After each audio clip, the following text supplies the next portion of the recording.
The penthouse suite overlooked the glittering cityscape, floor-to-ceiling windows reflecting the cold perfection of Marcus Chen's carefully constructed world.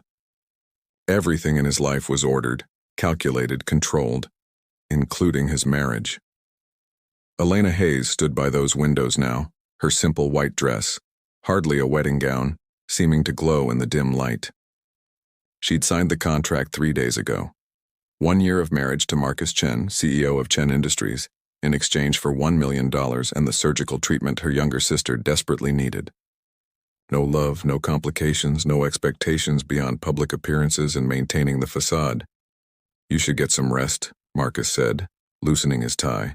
At 32, he was devastatingly handsome in the way that old money and good genes produced. Sharp jawline, dark eyes that missed nothing, an air of command that made boardrooms fall silent. "We have the charity gala tomorrow. My grandmother will be watching." Elena turned, her auburn hair catching the light. She was 25, beautiful in an understated way that Marcus had deliberately chosen.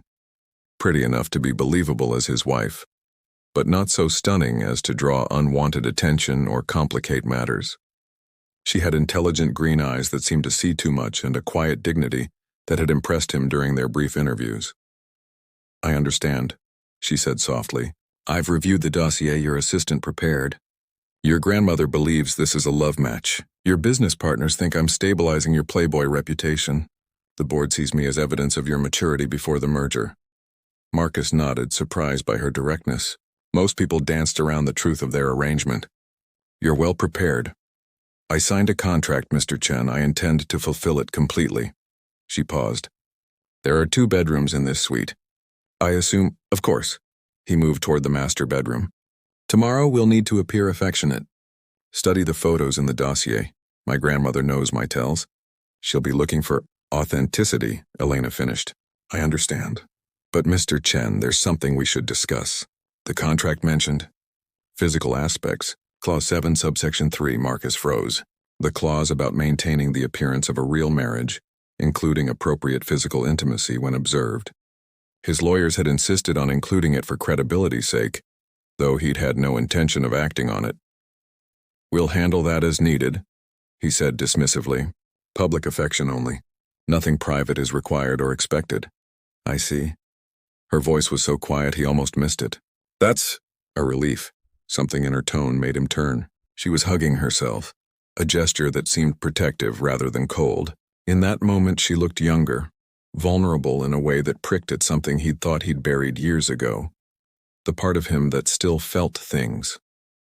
"Elena, I want to be clear," he said, more gently than he'd intended. "This is a business arrangement. You're safe here. I'm not, I would never, I know." She met his eyes. "That's why I agreed. Your reputation with women is actually quite respectful, despite what the tabloids say. I researched you too. Smart." He almost smiled.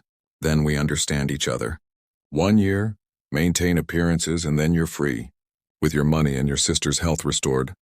1 year, she echoed. But fate, Marcus would learn, cared nothing for contracts. The next morning, his grandmother arrived earlier than expected, sweeping into the penthouse with the force of a 5-foot typhoon in Chanel. Margaret Chen was 83, sharp as a blade, and the only person Marcus genuinely feared. "Let me see her," she demanded, her cane tapping imperiously. Elena emerged from the guest bedroom, looking refreshed despite the early hour. She'd clearly prepared, wearing a tasteful dress that struck the perfect balance between elegant and approachable. Marcus felt a flicker of approval. "Nai," he said, using the Mandarin term for grandmother. "This is Elena. Elena, my grandmother, Margaret Chen." Elena bowed slightly, a gesture that showed she'd done her homework. "Mrs. Chen, it's an honor. Marcus has told me so much about you." Margaret's eyes narrowed. "Has he? What has he told you?" "That you built half of Chen Industries from nothing. That you survived the Cultural Revolution and came to America with 3 children and $20. And that you're the smartest person he knows." Elena's smile was genuine. "He also said you'd see through any pretense immediately, so I shouldn't bother trying to impress you." For the first time in Marcus's memory, his grandmother looked surprised. Then she laughed, a real laugh that crinkled her whole face. "Smart girl. Much too smart for my grandson. Why did you marry him?" Elena didn't hesitate. Because he's honest about what he wants and what he can offer. Because he keeps his promises. And because sometimes, Mrs. Chen, love isn't where you start. It's where you arrive. The answer was perfect, hitting every note his grandmother wanted to hear while remaining just ambiguous enough to be believable. Marcus realized Elena wasn't just fulfilling the contract. She was exceeding every expectation. "We'll see," Margaret said, but her eyes had softened. "Tonight at the gala, I'll be watching.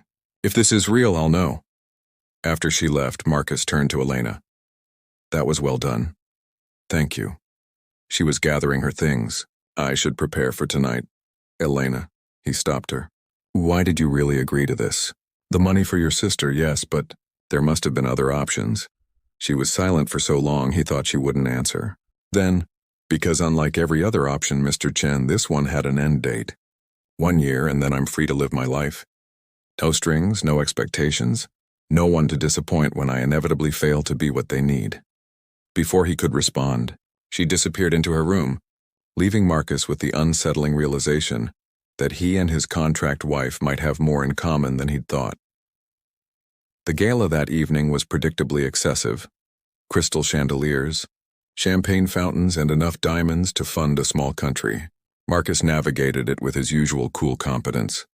Elena at his side playing her role flawlessly. She charmed his business partners, deflected nosy questions from society reporters, and even managed to make his grandmother smile twice. It wasn't until they returned to the penthouse, both exhausted from maintaining their performance, that everything changed.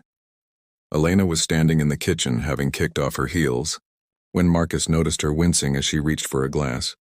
A dark bruise was blooming on her upper arm, visible when her sleeve shifted. What happened? He was beside her before he could think, his hand hovering near the injury but not touching. "Nothing," she said quickly. "Just clumsy. I bumped into a doorframe earlier." "That's not from a doorframe," his voice hardened. "Did someone hurt you at the gala?" No, Marcus, it's old. From before." She pulled away, but not before he saw another mark, faded yellow-green on her wrist. The pattern was distinctive. Fingerprints. Who did this? The question came out low, dangerous. "It doesn't matter. He can't touch me anymore." Elena's jaw set. "That's another reason I agreed to this marriage. The contract, the public nature of it, it made me untouchable." He wouldn't dare approach Marcus Chen's wife. "Who?" Marcus repeated. "My ex-boyfriend, Derek." She said the name like it tasted bitter. "He didn't take our breakup well. The restraining order wasn't enough. He has family connections, money. He kept finding ways around it. But married to you, he finally backed off." Marcus felt something cold and furious settle in his chest. "Why didn't you tell me? It wasn't relevant to our agreement. I'm handling it.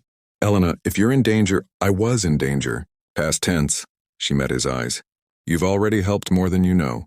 Just by marrying me, by making me visible in your world, you've given me protection. Derek won't risk exposure or crossing you." Marcus wanted to argue, to demand more information, to do something about the man who dared to hurt her. Instead, he forced himself to breathe. "If he comes near you again, you tell me immediately. Contract or not, no one threatens what's mine." The words hung between them, more possessive than the agreement called for. Elena's eyes widened slightly. "What's yours?" she repeated softly. "For the contract's duration." "Yes." But even he heard the uncertainty in his voice. They stood there in the kitchen, the intimacy of the domestic space somehow more intense than any gala ballroom. Elena in stockinged feet, her hair falling from its updo.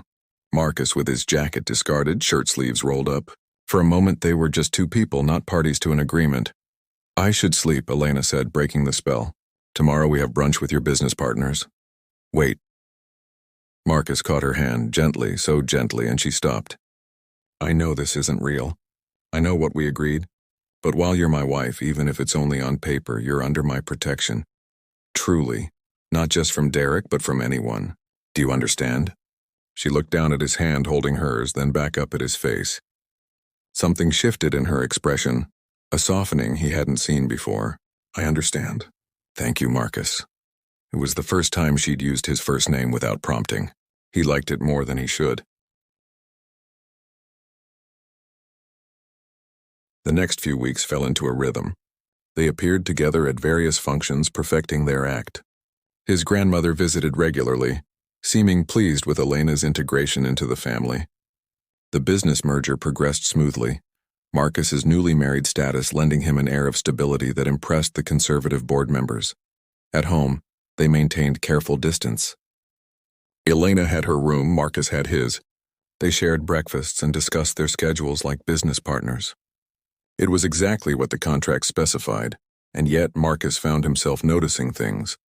The way Elena hummed while making coffee, how she left books everywhere, historical romances and biographies mixed together, the fact that she volunteered at a women's shelter on Tuesdays, her one non-negotiable personal time. The quiet intelligence in her observations about his business dealings. "You should consider the long-term environmental impact," she'd said casually one morning, reviewing papers he'd left on the counter. "The merger gives you leverage to push for sustainable practices. It would future-proof the investment and generate positive press." She was right. His team implemented her suggestion, and the resulting goodwill had been invaluable. "You're surprisingly good at this," he'd told her. "I have an MBA," she'd replied with a slight smile. "I wasn't always just a contract wife." He'd felt ashamed then, realizing he'd never asked about her background beyond what was relevant to their arrangement. "Why aren't you using your degree?" Derek made it difficult to maintain employment. He'd show up at my office, cause scenes. "I got fired from 3 positions." She'd said it matter-of-factly, but he'd heard the pain underneath. After that, freelance consulting was safer. I could work from home, keep a low profile. The more Marcus learned about Elena, the more he realized she'd been trapped long before signing his contract. And somehow, paradoxically, his cage was her freedom. 2 months into their arrangement, Marcus returned home early from a business trip. The apartment was dark except for a light in Elena's room. He should have gone to his own bedroom, but he heard something, a quiet sound that might have been crying. He knocked. "Elena, are you all right?" Silence then. "I'm fine. Just tired." He should have left. Should have respected her privacy. Instead, he opened the door. Elena was sitting on her bed, her laptop open, tears streaming down her face. On the screen was a video call. A young girl, perhaps 17, with Elena's eyes and a bright smile despite the hospital gown she wore. "Emmy," Elena was saying, "the doctors say the surgery went perfectly. You'll be completely recovered soon." "Because of you," the girl, her sister, said. "You saved my life, Ellie. I'd do anything for you. You know that." Marcus backed away quietly, but not before he understood. Elena hadn't just sold a year of her life for money. She'd done it for love. The fierce, protective love of an older sister who'd sacrifice anything for her family. That night, he lay awake thinking about contracts and sacrifices, about the woman sleeping in the next room who was nothing like he'd assumed. Beautiful, yes, but also brave. Damaged but not broken. Playing a role but remaining somehow authentic. Dangerous thoughts for a man who'd promised himself never to feel again. 3 months in, Marcus's ex-girlfriend reappeared. Vanessa Storm was everything Elena wasn't. Bold, glamorous, ambitious. They dated for 2 years before she'd left him for a Hollywood producer, claiming Marcus was too cold, too controlled, too emotionally unavailable. She cornered him at a corporate function, her red dress and predatory smile calculated for maximum impact. "Marcus, darling, congratulations on your marriage, Vanessa." He kept his voice neutral. "How's Los Angeles?" "Tedious. Jonathan and I split. I'm back in the city." She leaned closer, her perfume overwhelming. "I heard about your arrangement, a marriage contract?" "How very you." His blood chilled. "I don't know what you're talking about." "Please. I still have friends in your legal department." "A year-long marriage agreement with financial compensation?" "It's ingenious, really. Very practical." Her eyes glittered. "Does she know you're incapable of actual love? Or did you sell her the fantasy?" "My marriage is none of your concern." "Oh, but it is. See, I've been thinking about us, about how good we were together. And now that I know your wife is just an employee," she trailed a finger down his arm, "we could pick up where we left off." Discreetly, of course, Marcus stepped back. No. She looked genuinely surprised. "Marcus, be reasonable. You don't love her. She's a contract worker. Surely you don't feel obligated." I said no. His voice cut like ice. "Regardless of the nature of my marriage, I don't cheat and I don't revisit failed relationships." "You made your choice 2 years ago." "You've changed," Vanessa said slowly. "There's something different about you." "Yes," he agreed. I have better judgment now. Goodbye, Vanessa. But as he walked away, he felt her calculating gaze on his back and knew trouble was coming. Elena noticed immediately that something was wrong. Marcus had been distracted since the corporate function, more distant than usual. She told herself it was none of her business. Their contract didn't include emotional support, but she couldn't help being concerned. You barely touched your breakfast, she observed one morning. 4 months into their arrangement. I'm not hungry. He was reading something on his tablet, frowning. Marcus. She waited until he looked up. What's going on? He studied her for a long moment, then set down the tablet. My ex-girlfriend is back in town. She knows about our contract or suspects enough to be dangerous. Elena felt her stomach drop. Will she expose it? I don't know. Vanessa is vindictive. When she wants something, she pursues it relentlessly, and I think she's decided she wants me back. Oh. Elena tried to ignore the unexpected stab of jealousy. She had no right to those feelings. What should we do? Be more convincing. If she thinks our marriage is real, truly real, she'll eventually lose interest. He paused. That means more physical affection in public. Hand-holding, casual touches, maybe. He looked uncomfortable. Kissing, if necessary. Elena's heart hammered. They'd maintained such careful distance. The thought of crossing that line, even performatively, felt dangerous. Of course, whatever the contract requires. This goes beyond the contract, Marcus said. I'm asking you as a partner. Will you help me? There was something vulnerable in the question. A crack in his usual armor. Elena found herself nodding before she could overthink it. Yes, we'll make it convincing. The following week, they attended his grandmother's birthday celebration at the Chen family estate. Vanessa was there. Marcus's grandmother had invited her before knowing about her return, and it would have been rude to rescind the invitation. Elena dressed carefully in a deep green dress that Marcus's grandmother had gifted her, a deliberate statement of family acceptance. When Marcus saw her, something flickered in his eyes that looked almost real. You look beautiful, he said. Thank you. So do you. He was in a dark suit that emphasized his broad shoulders and tall frame. They looked, Elena thought, like an actual couple. At the party, Vanessa circled like a shark. She was stunning in scarlet, her confident sexuality on full display. Elena felt mousy in comparison despite the expensive dress. So you're the new Mrs. Chen, Vanessa said, cornering Elena by the champagne fountain. How novel. Vanessa, right? Marcus mentioned you. Elena kept her voice pleasant. I'm sure he did. We were together for 2 years. Very intense, very passionate. Vanessa's smile was sharp. Of course, that was before he decided to purchase a wife instead. I don't know what you mean. Please. I know about your contract.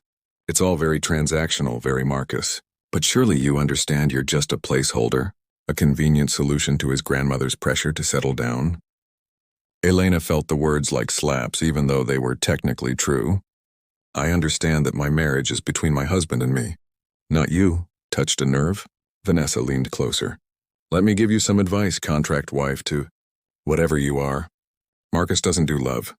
He doesn't do emotion. He's a brilliant businessman, but an emotional wasteland. I tried for 2 years to reach him and he gave me nothing. You're wasting your time if you think this arrangement will become real. I'm not trying to make it real, Elena said, but her voice lacked conviction even to her own ears. Aren't you? Vanessa's eyes were knowing. Oh, sweetheart, you're falling for him. I can see it. How tragic. Before Elena could respond, Marcus appeared at her side, his arm sliding around her waist with possessive intimacy. There you are, love. Grandmother is asking for us. The endearment felt foreign in his mouth, clearly performed for Vanessa's benefit, but his touch was warm, solid, anchoring. Of course. Elena leaned into him, playing her role. It was interesting talking to you, Vanessa. As they walked away, Marcus bent to murmur in her ear. What did she say to you? Nothing important, just establishing territory. Elena forced a smile. Your ex is very beautiful. She is, Marcus agreed, and Elena felt her heart sink. Then he added, and completely self-absorbed. I spent 2 years trying to make that relationship work before I realized she was in love with my name and bank account. Not me. Is that why you chose a contract? To avoid that complication? Partly.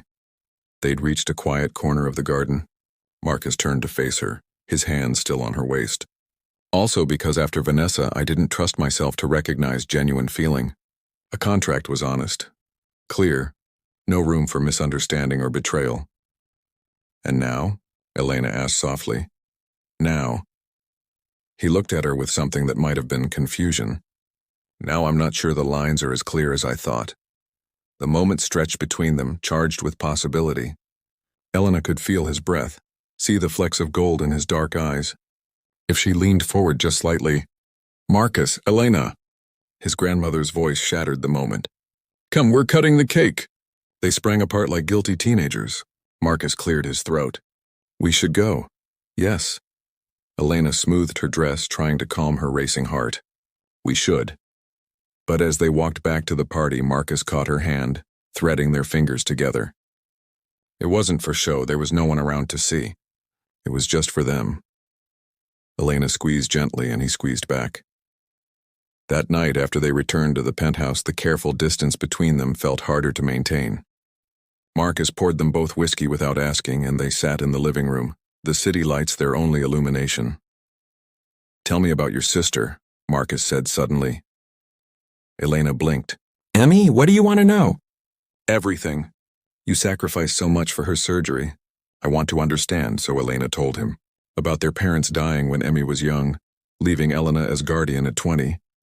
About Emmy's diagnosis, the mounting medical bills, the desperation that had led to impossible choices. About the little girl who loved astronomy and terrible puns and who deserved a full life.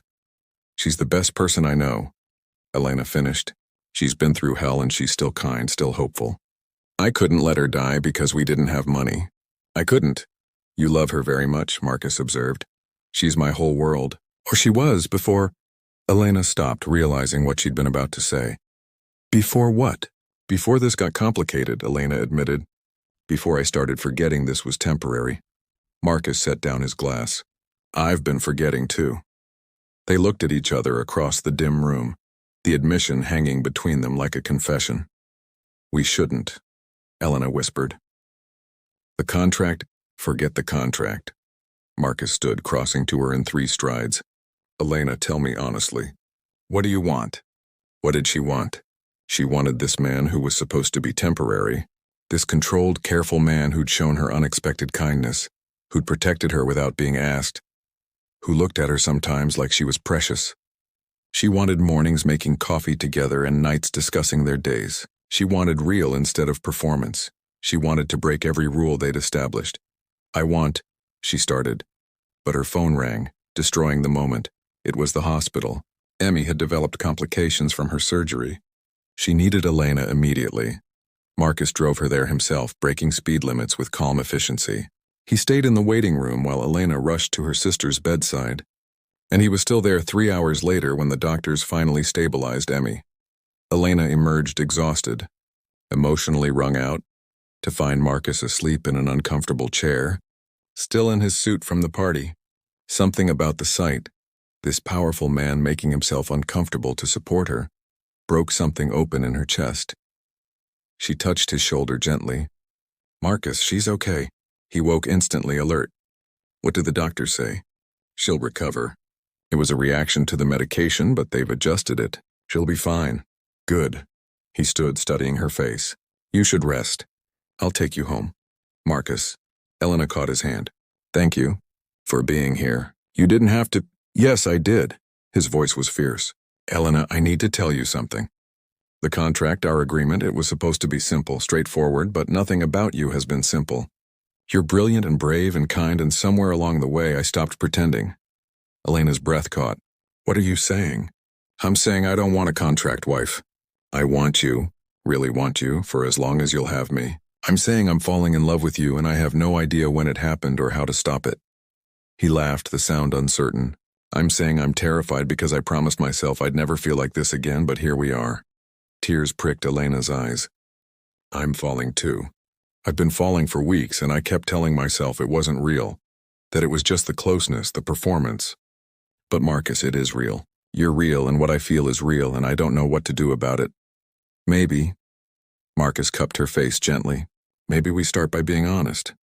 No more contract, no more performance. Just us figuring this out together. If you want that, I want that, Elena breathed. I want you. But what about one problem at a time? He pressed his forehead to hers. Right now, let's just be two people who care about each other. We'll deal with everything else tomorrow. In the fluorescent hospital hallway, surrounded by the smell of antiseptic and the beeping of machines, Marcus Chen kissed his wife for the first time. Not for his grandmother, not for business partners, not for the contract. Just because he wanted to and she wanted him to, and for once in his carefully controlled life, he let himself feel. The shift from contract to reality was both easier and harder than Elena expected. Easier because they'd already built a foundation of trust and respect. Harder because dismantling the walls they'd constructed between them meant vulnerability neither was accustomed to. We should probably tell people, Marcus said one morning, about 2 weeks after their hospital confession. They were tangled together in his bed, their bed now sunlight streaming through the windows. Grandmother, at least. She deserves to know this became real. What if she thinks we're lying? Elena traced patterns on his chest. Everyone knows about contract marriages in your circles. They'll assume we're just performing better. Then we prove it's real. Marcus caught her hand, pressing a kiss to her palm. Every day, in every way that matters. But proving it became complicated when Vanessa escalated her campaign. It started with a gossip blog item. Sources say billionaire Marcus Chen's marriage may not be what it seems. Contract clauses and financial arrangements suggest this romance is more business than love. The article was carefully worded to avoid legal action but damaging enough to plant seeds of doubt. Then came the social media whispers, anonymous accounts sharing insider information about their arrangement. Nothing concrete, nothing provable, but death by 1,000 cuts. Marcus's business partners began asking questions. The merger discussion stalled. His grandmother called, her voice tight with concern. Is this true? Margaret Chen demanded.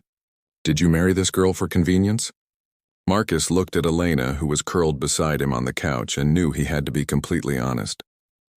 Initially, yes. It was a contract marriage. But grandmother, it became real. I love her. Genuinely, completely love her. The silence on the other end was deafening. Then, you foolish boy. Love isn't something you schedule like a business meeting. It's messy and unpredictable, and it doesn't follow contracts. I know that now, Marcus said quietly. Elena taught me that. Let me speak to her. Elena took the phone with trembling hands. Mrs. Chen, I understand if you're disappointed. Disappointed? Child, I'm furious. Not at you. At my grandson for being stupid enough to think he could control love with paperwork. Margaret's tone softened. But I've watched you both these past months. I've seen the way he looks at you when he thinks no one is watching. The way you steady him without diminishing him. That's not performance. That's partnership. You knew? Elena's voice cracked. About the contract? I suspected. Marcus was too perfect, too prepared. But then I saw him change. Soften.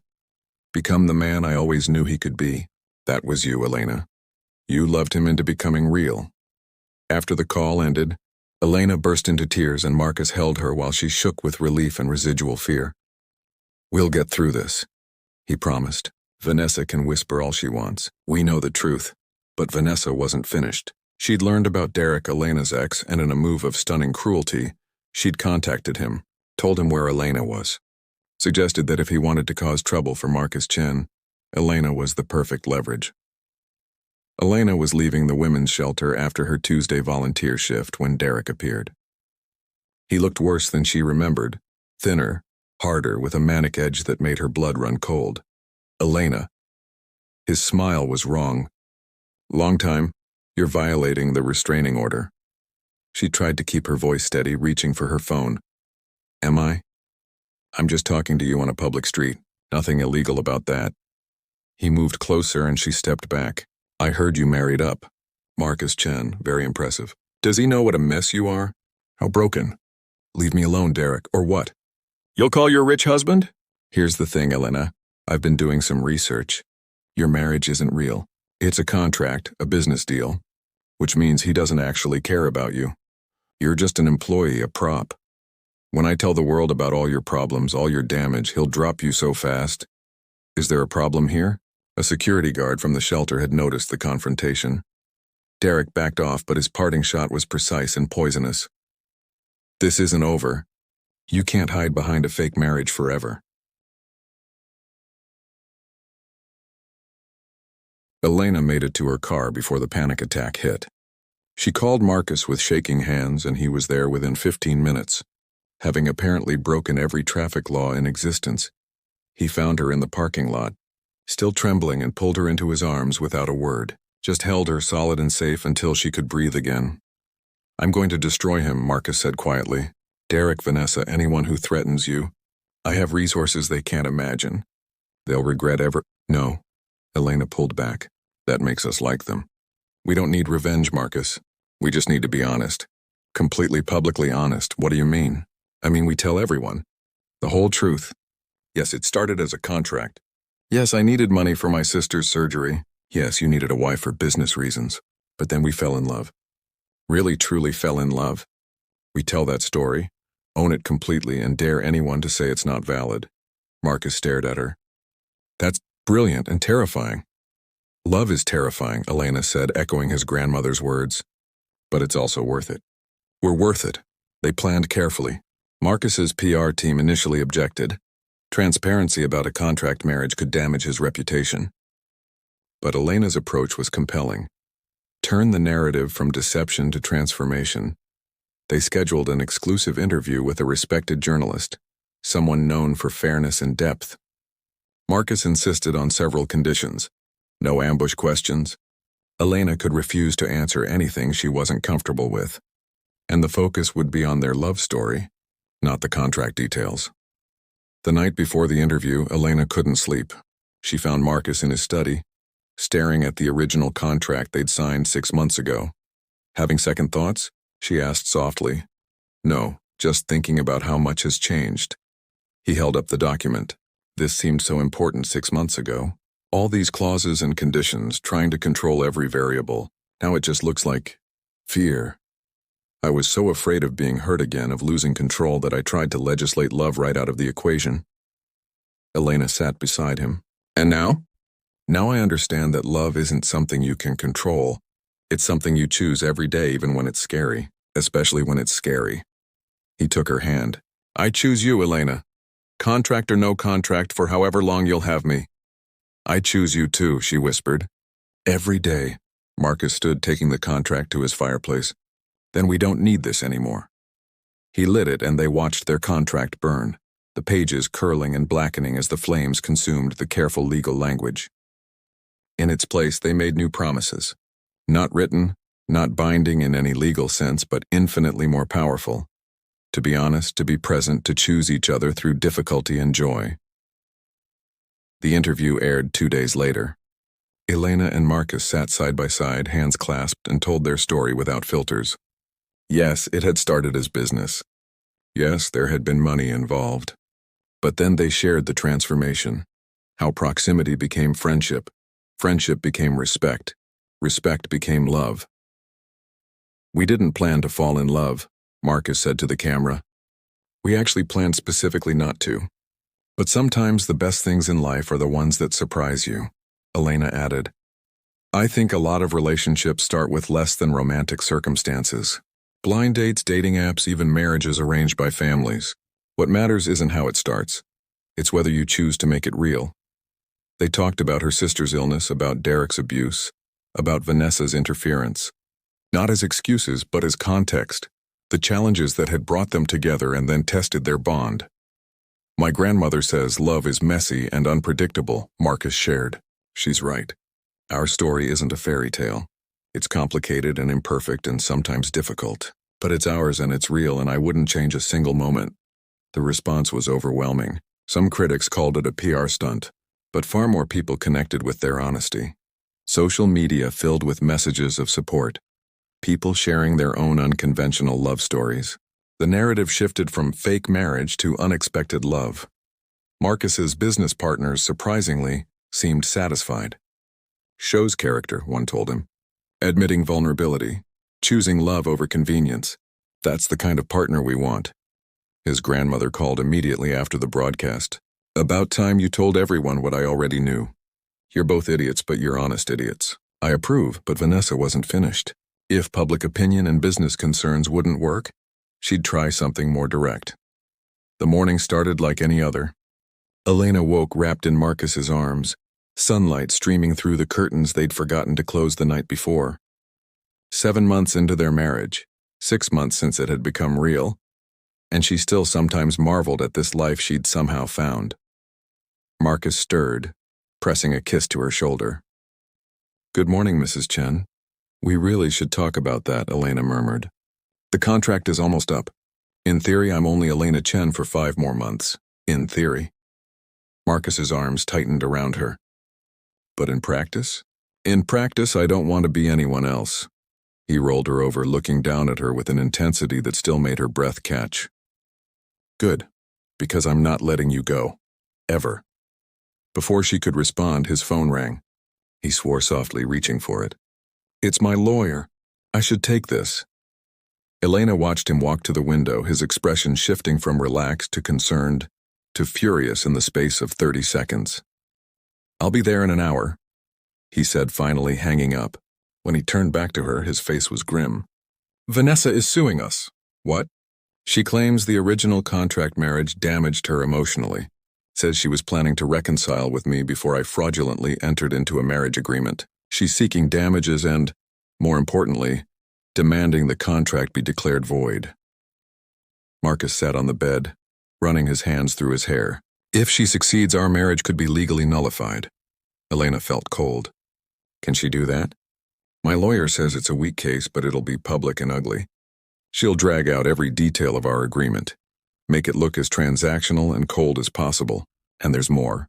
He looked at her with genuine pain. "She's subpoenaing your medical records. Derek told her about Emmy's surgery, and she's going to argue you married me under false pretenses, that you were desperate and I took advantage. But that's not. We fell in love, I know, but she'll argue we're still performing, that the interview was just better PR, that the money I paid for Emmy's surgery was essentially buying you, and therefore the whole marriage is invalid." Elena felt sick. "This is my fault. If I hadn't—" "Stop." Marcus cupped her face firmly. "This is Vanessa's vindictiveness, nothing more. But Elena, we need to be prepared. This trial will be invasive. They'll question everything, your motives, my motives, whether our feelings are real. Can you handle that?" Could she? Having her most private moments, her most vulnerable needs dissected in public, watching strangers debate whether her love was genuine or purchased? She thought about Marcus carrying her through panic attacks, about the way he'd learned to make coffee exactly how she liked it, about finding him reading to Emmy via video call when her sister couldn't sleep, about the small, quiet ways they'd built a life together that had nothing to do with contracts and everything to do with choice. "Yes," she said firmly, "because what we have is real, and I'll prove it to anyone who asks." The trial began 6 weeks later. Those weeks were brutal. Depositions, media speculation, old wounds reopened. Derek gave a statement painting Elena as manipulative and desperate. Vanessa's lawyers portrayed Marcus as a cold businessman who'd purchased a wife like he'd purchase a company. Elena's worst moment came when they played a recording of her initial interview for the contract position. Hearing her younger, more desperate self listing reasons she needed the money, quantifying her sister's life in dollar amounts, it made everything sound so calculating. "Miss Hayes," Vanessa's lawyer asked, "isn't it true that you would have agreed to almost anything to save your sister?" "Yes," Elena admitted. "I would have. I did. So when Mr. Chen offered you $1 million to pretend to be his wife, you saw an opportunity? I saw a solution to an impossible situation. A solution that involved deceiving everyone, his family, his business partners, society, into believing you were truly married. At first, yes, that was the agreement. And you're claiming now, conveniently during this trial, that it became real?" The lawyer's skepticism was palpable. "It's not convenient at all," Elena said, her voice shaking but clear. "It would be much easier to let this end, to take the money I've already earned and walk away. But I love him. Truly love him in a way I didn't know I was capable of, and I'm here fighting for our marriage because I choose to be, not because any contract requires it." Marcus testified next, and Elena watched him face the brutal questioning with the same calm he brought to boardrooms. Yes, he'd initiated the contract. Yes, he'd paid her. Yes, he'd initially wanted a marriage of convenience to satisfy business and family pressures. But then you fell in love, Vanessa's lawyer said mockingly. How convenient. Just like a romance novel. No, Marcus said quietly. Not like a romance novel. Those are easy predictable. This was terrifying. I'd built my entire life around control and calculation. Elena destroyed all of that. She made me feel things I'd promised myself I wouldn't feel again. She was inconvenient in every possible way. Complicated, challenging, forcing me to be better than I was. Yet you're claiming this inconvenient woman is now the love of your life? Yes, because sometimes the best things are the ones that disrupt our carefully made plans. Elena didn't fit into my controlled world, so I had to change the world. I had to become someone worthy of her. The breakthrough came when Marcus's lawyer called Margaret Chen to testify. At 83, she was a formidable presence even in the witness box, her sharp eyes taking in the whole courtroom. Mrs. Chen, Marcus's lawyer asked, you were initially told this was a love match. When did you learn the truth? I suspected from the beginning, Margaret said bluntly. My grandson is many things, but spontaneous isn't one of them. A sudden marriage after years of avoiding commitment? Obviously strategic. The courtroom stirred. Vanessa's lawyer smiled, seeing victory. So you knew it was fake? He asked on cross-examination. I knew it started as business. But I also knew my grandson. He's been running from love since Vanessa here broke his heart by choosing money over him. She glared at Vanessa, who had the grace to look uncomfortable. He thought he could protect himself by making love a transaction. What he didn't account for was finding someone who could break through his walls. And you believe Miss Hayes did that? I don't believe, young man. I know, I've watched them for months. I've seen my grandson transformed from a brilliant but cold businessman into a man who smiles, who laughs, who rushes home early because he misses his wife. I've seen Elena become confident, secure, loved in a way she'd never been before. That's not performance. That's healing. She turned to address the judge directly. Your Honor, I've been married twice, buried one husband, and divorced another. I know what real marriage looks like, and I know what performance looks like. My grandson and his wife? They're the real thing. Whatever paperwork they started with is irrelevant. What matters is what they built from it. The testimony that sealed their case came from an unexpected source. Emmy, Elena's sister. At 17, she was poised and surprisingly fierce as she took the stand. My sister saved my life, Emmy said, not just by getting me the surgery, but by giving me hope. Before Marcus, Elena was scared all the time. Our ex-boyfriend Derek made her feel small and worthless. She was just surviving, not living. And after the marriage, Marcus's lawyer prompted, she came alive. She started laughing again, making plans for the future. She'd video call me and tell me about her day, about things Marcus said or did, and I could hear it in her voice. She was happy. Really happy for the first time in years. Couldn't that just be relief at having financial security? No, because Marcus visited me multiple times without Elena knowing. He'd come to the hospital and just talk to me about astronomy, about my plans for college, about life. He didn't have to do that. There was no contract clause requiring him to care about a sick teenager. But he did because he loved my sister and people we love matter to him. Emmy looked directly at Vanessa. My sister signed a contract out of desperation, but she stayed out of love. And anyone who can't see the difference isn't paying attention. During closing arguments, Marcus's lawyer made a simple case. Your Honor, no one disputes the marriage started as a contract, but contracts end. This one was scheduled to end in 5 months, at which point Miss Hayes would have received her final payment and been free to leave. Yet she's here fighting to stay. Mr. Chen could settle this quietly, pay Vanessa Storm to go away, and let the marriage expire as planned. Yet he's here fighting to keep his wife. Those aren't the actions of people performing roles. Those are the actions of people in love. The judge took only an hour to deliberate. The court finds that while the Chen marriage began unconventionally, it has transformed into a genuine marital relationship. The original contract is therefore moot. You cannot have a contract marriage when real marriage exists. Ms. Storm's suit is dismissed. As they left the courthouse, reporters shouted questions. Marcus ignored them, pulling Elena into his arms right there on the steps. It's over, he murmured against her hair. It's really over. No, Elena corrected, looking up at him. It's really beginning.